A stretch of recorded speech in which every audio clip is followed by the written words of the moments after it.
One of the most powerful tools in your arsenal as a writer is this big old word here. And there's three forms of this that are well established in the film world. Irony. Irony is what can set you up for an incredible story, and it's also how you can improve character.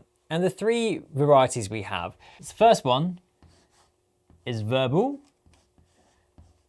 The second one is situational. And the third one is dramatic. And they all mean slightly different things.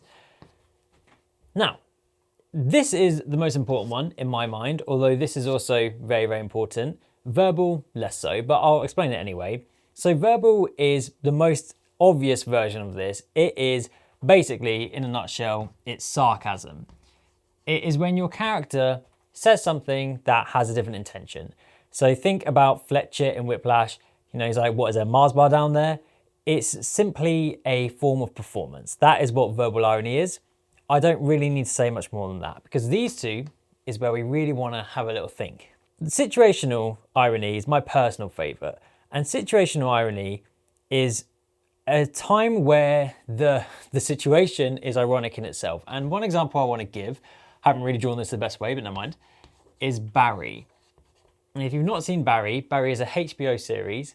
And the reason it has situational irony is because the premise is about one person who is basically two things. What they are is a hitman, right? So think about everything that goes along with that. Hitman would need to be discreet, for lack of a better word. They need to be very, very closed emotionally, don't they? And those two things directly conflict with what Barry wants, which is to be an actor. Because to be an actor, you can't have a closed emotion, and to be discreet doesn't really work either. The whole thing about Barry is ironic. The whole situation is ironic. That is situational irony. And it's what allows you to get your characters into really uncomfortable positions where they are pushing one way, but then the life is pulling them another direction.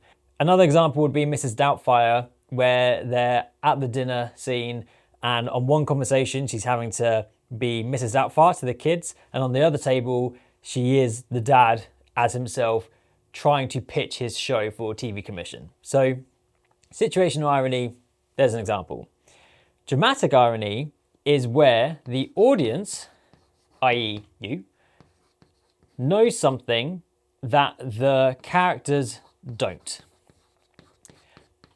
And that divide is what creates the irony. So a really good example of this is Stranger Things. The beginning of Stranger Things, we know that there's a monster loose who's already killed.